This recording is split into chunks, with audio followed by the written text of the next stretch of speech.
우리 좌우 옆 사람과 함께 같이 한번 인사하시겠습니다. 보고 싶어 죽는 줄 알았습니다.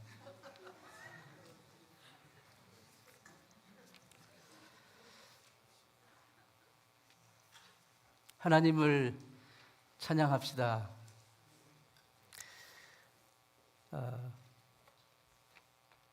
영어에 세렌디피티라는 단어가 있는데요. 아시겠지만 이것은 다른 것을 이렇게 찾으려고 하다가 뜻밖의 전혀 다른 것을 발견하게 되는 그런 어떤 행운이라 할까요? 기쁨이라고 할 수 있는 단어입니다. 그 컬럼버스가 신대륙을 발견한 것도 바로 이 세렌디피티 한 예라고 할 수가 있습니다. 원래 이 컬럼버스는 그 인도를 가려고, 지구는 둥글다는 것을 이제 믿고 대서양을 출발해서 인도를 가려고 이제 항해를 했는데, 대륙에 당도를 해고 보니까 본인은 몰랐지만, 처음에는 몰랐지만 그게 신대륙, 아메리카 신대륙이라는 것을 나중에 알게 된 거죠.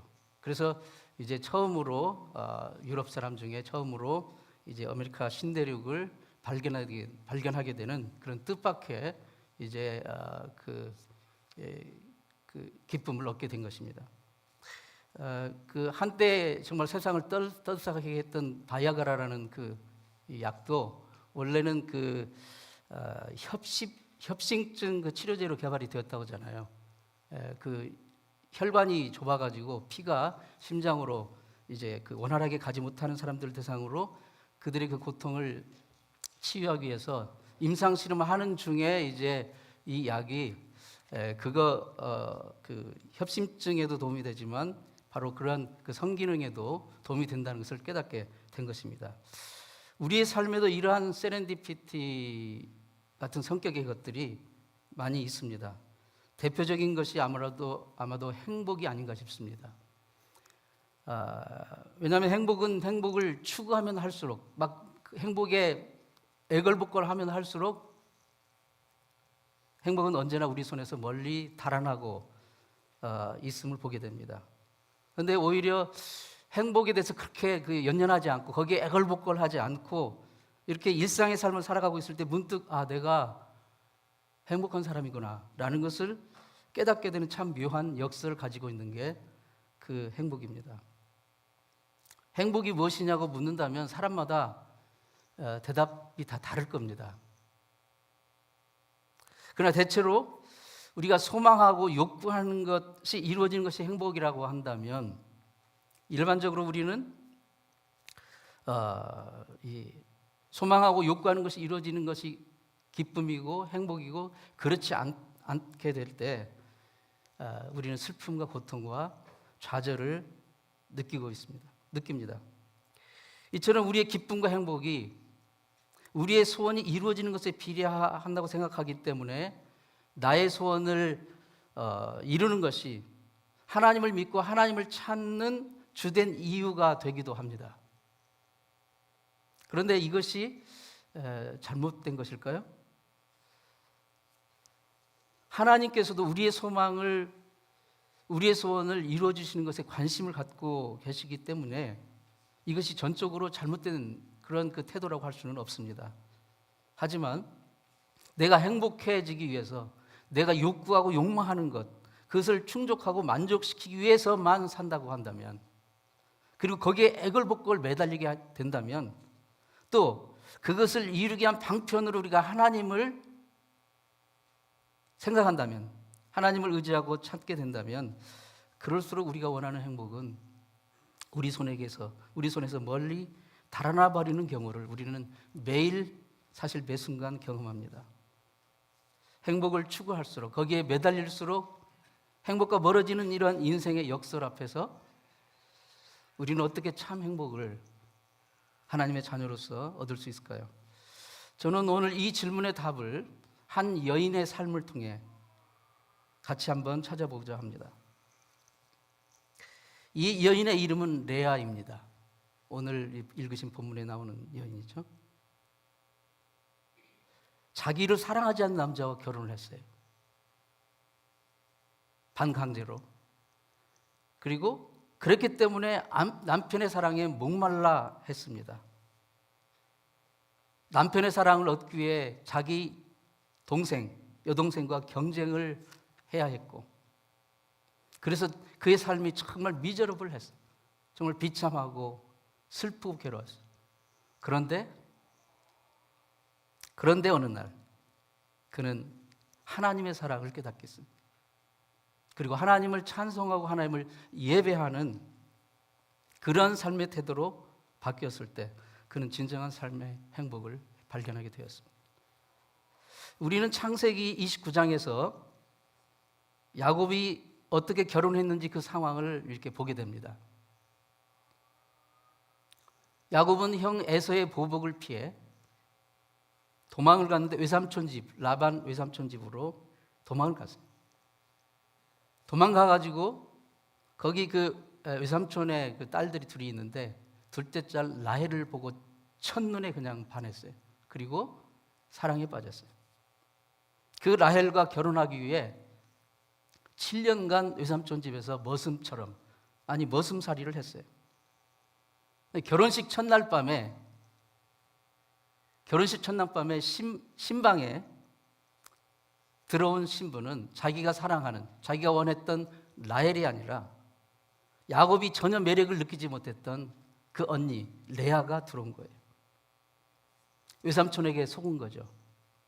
라반에게 속은 야곱은 다시 자기가 정말 원하는, 자기가 사랑하는 라헬을 얻기 위해 그 조건으로 다시 7년을 더 일하게 됩니다. 창세기 29장 30절에 보면 야곱이 또한 라헬과 동침하고 그가 레아보다 라헬을 더 사랑하고 다시 7년을 라반을 위해 일했더라고 했습니다. 이 세상에 혼자 사는 것도 정말 힘든 거죠. 혼자 사는 것도 힘들지만 사랑하지 않는 사람과 사는 것은 더 힘든 것입니다.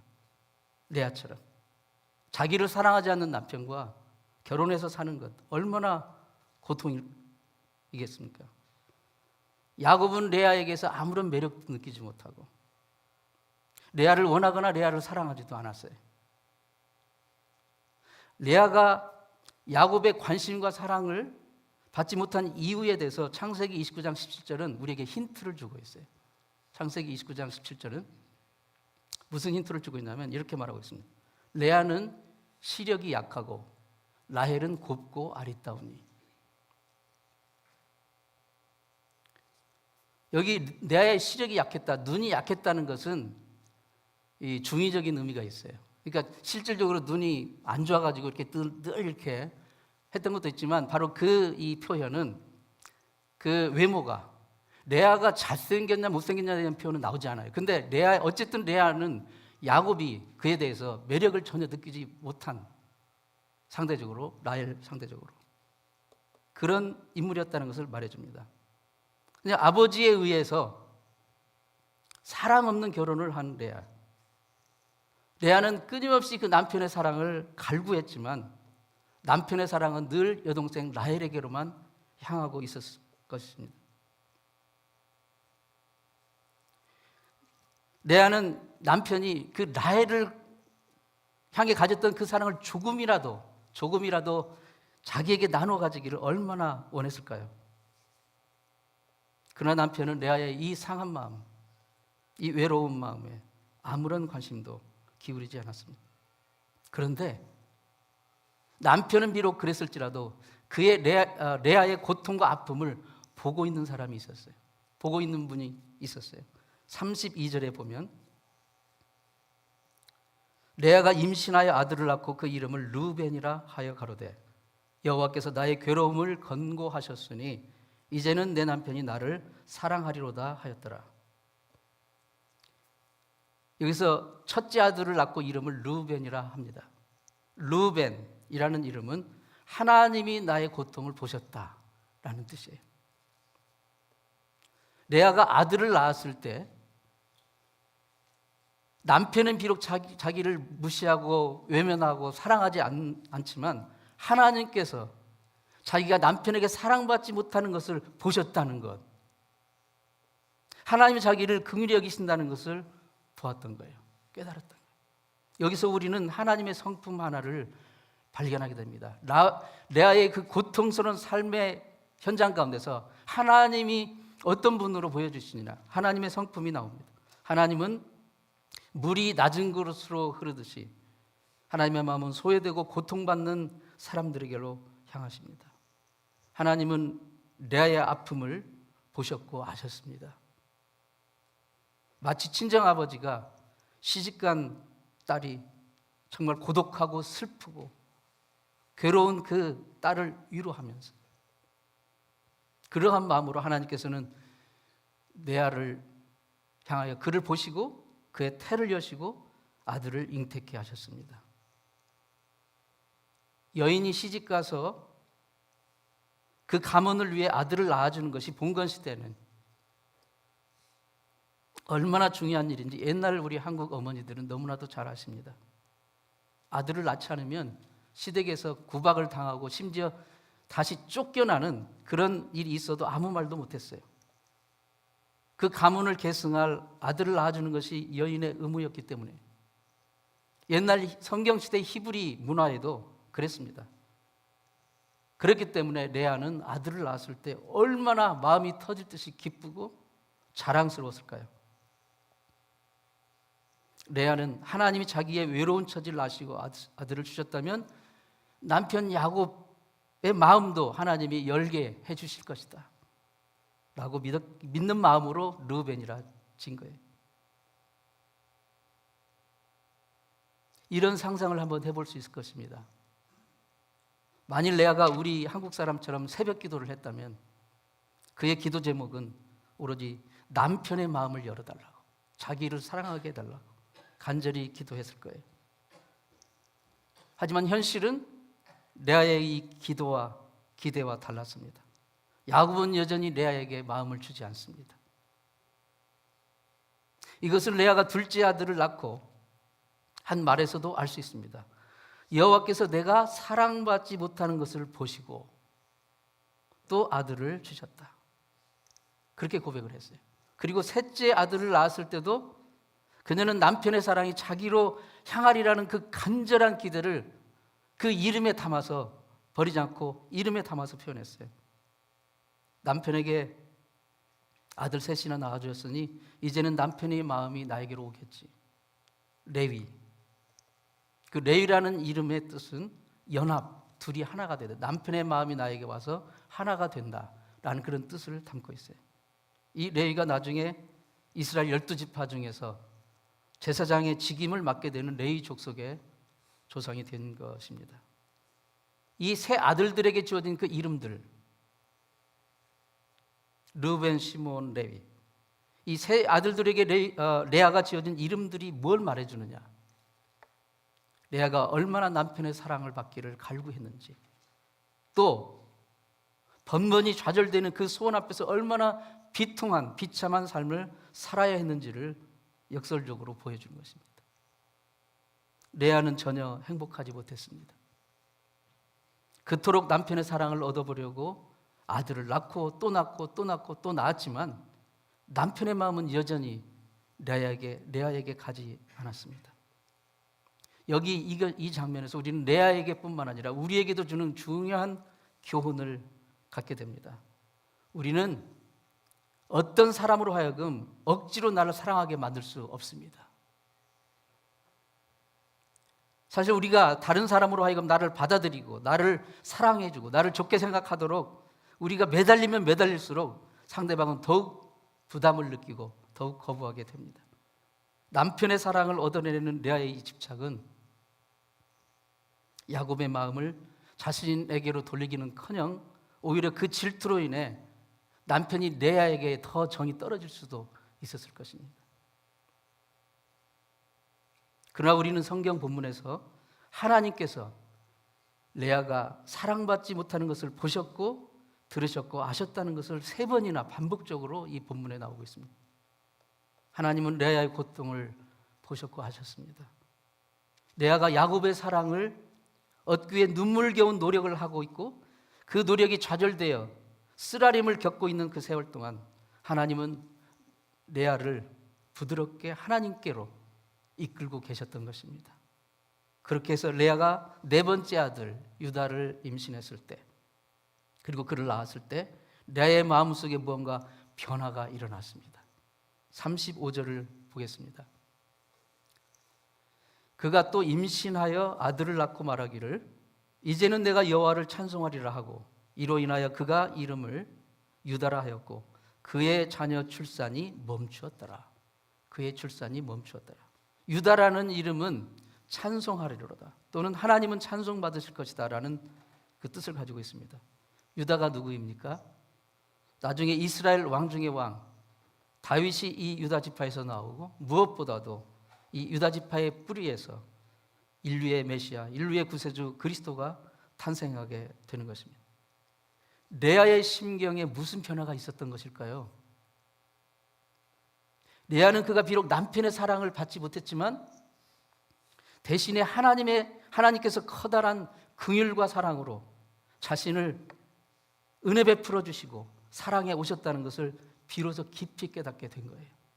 이전에는 여전히 남편의 사랑을 갈구하는 자의 자리에 있었지만 이제는 레아는 자기의 욕구를 충족시키는 것에 벗어나 하나님을 찬송하는 자, 하나님을 예배하는 자, 누구보다도 자기를 사랑하시고 긍휼히 여겨 주시는 그 하나님을 발견하고 그 하나님의 사랑을 발견하고 그 하나님을 찬송하고 예배하는 자가 되었다는 것입니다. 이 변화는 유다를 낳은 후에 레아의 출산이 멈추었다는 사실에서 또 반증적으로 짐작할 수가 있습니다. 왜 더 이상 출산이 멈췄을까요? 그 이전에는 레아는 야곱의 사랑만을 얻기 위해서 자식을 낳은 거예요. 야곱의 사랑을 받기 위해서 임신을 원했던 거예요. 그러나 그 남편의 사랑을 갈구하다가 발견한 것은 오직 상처뿐이에요. 거절뿐이에요. 고통뿐이었습니다. 아무리 아들을 낳고 낳아줘도 그것이 남편의 마음을 얻지 못하고 그것이 레아에게 진정한 만족과 행복을 주지 못했다는 것을 깨닫고, 그런 상황 가운데서 여전히 그를 사랑하시고 긍휼히 여겨 주시는 그 하나님의 사랑, 아들을 낳기 위한 목적 없는 사랑 없는 그 결합이 무의미하다는 것을 깨닫게 된 것입니다. 분명한 것은 레아는 하나님을 예배하는 자, 하나님을 찬양하는 자가 되면서 더 이상 출산을 통해 남편의 사랑을 얻겠다는 의도적인 노력을 내려놓게 된 것이에요. 이제는 내가 여호와를 찬송하리로다. 그게 유다의 이름이에요. 레아가 남편의 사랑이 아니라 하나님 안에서 진정한 인생의 만족, 기쁨, 그것을 발견하게 되자 하나님은 그 인생이, 그 상황이 그녀에게 가져다 준 정말 질투와 불안정과 상처와 고통, 그것을 하나씩 하나씩 걷어가기 시작하셨습니다. 이제 진정한 내면의 아름다움이 레아 안에서 자라기 시작했고 레아는 평안을 누리는 여자가 되었습니다. 사랑하는 성도 여러분, 삶이 힘드십니까? 레아는 남편의 사랑을 받지 못해서 불행했지만 어떤 사람은 배우자에게서 또는 가정에서, 직장에서, 자기가 하는 일에서 만족을 느끼지 못하고 괴로움을 가지고 있을 수 있습니다. 그러나 그럼에도 불구하고 우리가 그 누구보다도 나를 가장 사랑하시고 나를 긍휼히 여겨 주시는 하나님을 기뻐하기로 선택할 때, 그 안에서 우리의 인생의 진정한 만족을 찾기로 결정할 때 우리의 삶은 반전되기 시작합니다. 하나님은 우리의 눈을 열어서 우리 주변의 사람들의 아름다운 면을 볼 수 있는 그런 마음을 열어주십니다. 그리고 하나님 안에서 진정한 만족과 기쁨을 찾게 됩니다. 시편 37편 4절 말씀에 또 여호와를 기뻐하라. 저가 내 마음의 소원을 이루어 주시리로다.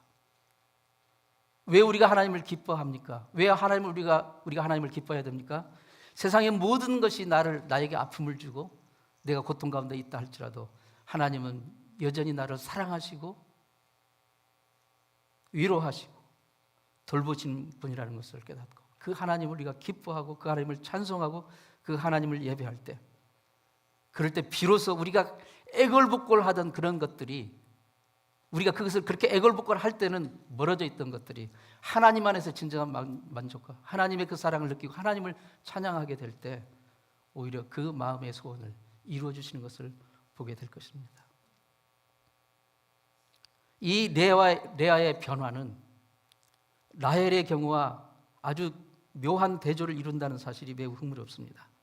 30장 1절 2절 말씀 보면 라헬의 삶이 나옵니다. 라헬의 상황을 보여주고 있습니다. 라헬이 자기가 야곱에게서 아들을 낳지 못함을 보고 그 언니를 시기하여 야곱에게 이르되 내게 자식을 낳게 하라. 그렇지 아니하면 내가 죽겠노라. 야곱이 라헬에게 성을 내어 이르되 그대를 임신하게 못하게 하시는 이는 하나님이신데 내가 하나님을 대신하겠느냐. 라헬은 남편에게서 전적인 사랑을 받고 있는 여인이에요. 그런데 그것을 감사하지 못하고 나에게 없는 것을 계속 갈구합니다. 아들을 낳지 못하는 것, 자식을 낳지 못하는 것을 갈구합니다. 그러면서 남편을 들들 볶습니다. 남편이 그를 사랑한다 할지라도 그렇게 볶는 여인에게서 어떻게 평안을 얻을 수가 있어요? 하나님께서 레아의 고통을 보시고 아시고 그에게 긍휼을 베풀어 주신 것처럼 하나님은 라헬의 그 고통도 보시고 계신 거예요.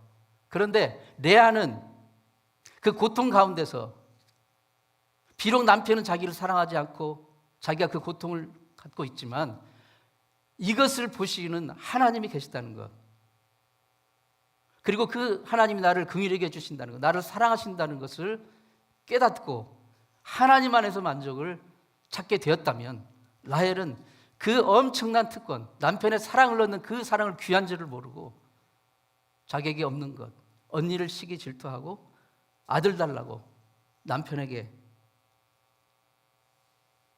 매달리니까 남편은 오히려 라헬에게 정이 떨어지고 오히려 성질을 내고, 라헬도 고통을 봤어요. 그런데 하나님이 그 고통을 보고 있다는 사실은 모르고 자기 스스로 연민을 느낍니다. 자기 연민. 사랑하는 성도 여러분, 여러분에게 고통이 있으십니까? 인생의 고통. 아무에게도 말 못할 문제가 있으십니까? 저 사람이 나를 알아주지 않는 그 고통이 있으십니까? 사랑하는 성도 여러분, 하나님께서 여러분의 고통을 보고 계시다는 것을 깨달을 수 있기 바랍니다. 레아는 그것을 깨달은 거예요. 근데 라헬은 그걸 깨닫지 못하고 계속해서 자기도 벗고 남편도 벗고 불행합니다. 자기 스스로 연민을 가지는 거예요. 자기 연민을 버리시기 바랍니다. 아무런 도움이 되지 않습니다. 라헬은 남편의 사랑이 자기에게 있음을 얼마든지 감사할 수 있었지만 도리어 질투로 가득 차서 남편 탓을 하고 있어요.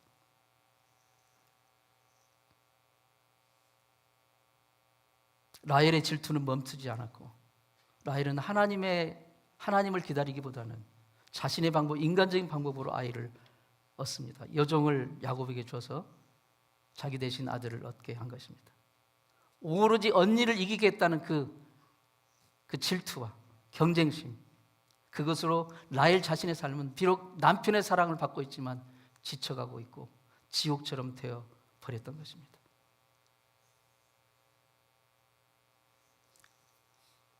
레아의 이야기는 여기서 끝나지 않습니다. 세월이 흘러서 노년이 되었어요. 야곱이 죽을 날이 되었습니다. 죽기 전에 아들들에게 이런 말을 유언으로 합니다. 창세기 49장 29절 31절입니다. 그가 그들에게 명하여, 야곱이 자식들에게 명하여 거르되 내가 내 열조에게로 돌아가리니, 심지어 내가 이제 곧 죽게 된다. 나를 햇사람 에브론의 밭에 있는 굴에 우리 선조와 함께 장사하라. 이 굴은 가나안 땅 마므레 앞 막벨라 밭에 있는 것이라. 아브라함이 햇사람 에브론에게서 사서 밭과 함께 사서 그 소유 매장지를 삼았으므로 아브라함과 그 아내 사라가 거기 장사되었고 이삭과 그 아내 사라 리브가도 거기 장사되었으며 나도 레아를 그곳에 장사하였노라. 야곱은 레아가 죽게 되었을 때 명예로운 조상들의 그 장지에 장사를 지냈습니다. 야곱의 이 짧은 말이 얼마나 많은 이야기를 우리에게 말해주고 있는지요. 레아가 하나님 안에서, 사람이 아니라 하나님 안에서 진정한 기쁨과 만족을 발견하고 자신의 그 매달리는 그 갈망, 그것을 내려놓고 하나님을 찬송하고 하나님을 예배하는 사람이 된 후에 하나님은 레아에게 이 집안의 안주인으로서 야곱의 인정과 존경을 회복했다고 말하고 있는 것이에요. 어떻게 이렇게 되었을까요? 수년 동안 내면의 평화와 영적인 아름다움이 레아에게서 빛처럼 품어져 나왔을 것입니다.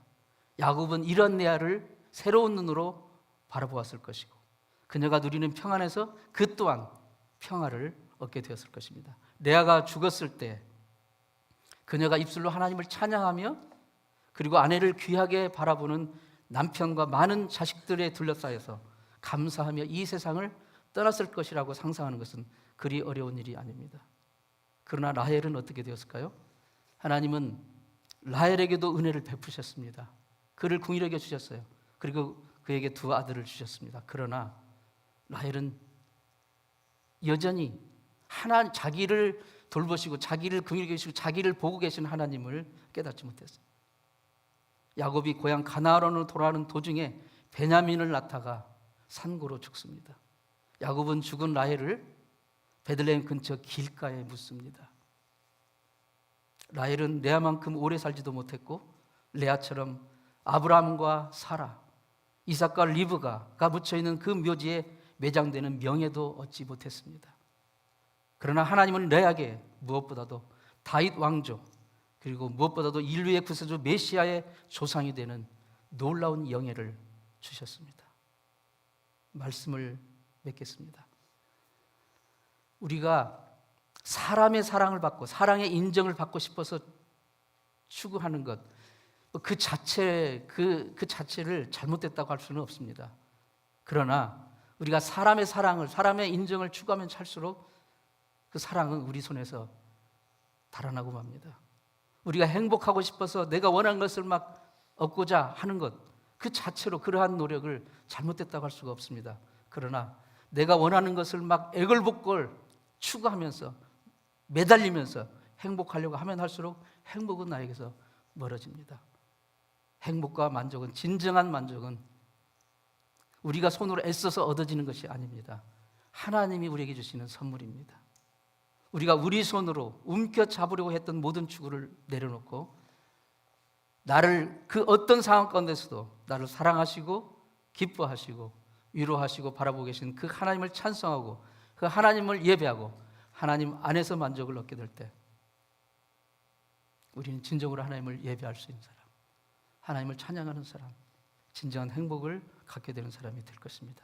사랑하는 성도 여러분, 하나님을 예배하는 사람이 되십시오. 예수 그리스도께서 우리 죄를 위해 십자가에 달려 돌아가셨을 때 우리는 이 세상에서 가장 큰 사랑받은 자가 된 것이에요. 가장 큰 은혜와 선물을 받은 자입니다. 죄 가운데 빠져 영원한 멸망의 길로 가는 우리가 예수의 보혈의 공로로 죄사함 받고 하나님의 자녀로 받아들여짐을 받은 것입니다. 영생을 누리는 천국의 백성이 된 것입니다. 이게 인류의 가장 큰 소망입니다. 우리의 모든 갈구와 원한과 원하는 것과 욕구와 욕망을 다 내려놓고 그것을 오히려 하나님께 다 내어드릴 때 나의 만족이 아니라 하나님을 우리의 삶의 가장 중심의 최고의 자리에 앉게 해드릴 때 하나님은 여러분이 하나님께 드리는 그것을 받으셔서 나의 가장 좋은 시간에 가장 좋은 모습으로 가장 아름답게 만들어 되돌려 주실 것입니다. 오늘 우리 자신들에게 우리 영혼에게 명령하시기 바랍니다. 이제는 내가 하나님을 찬양하리라. 이제는 내가 하나님을 예배하리라. 기도하겠습니다.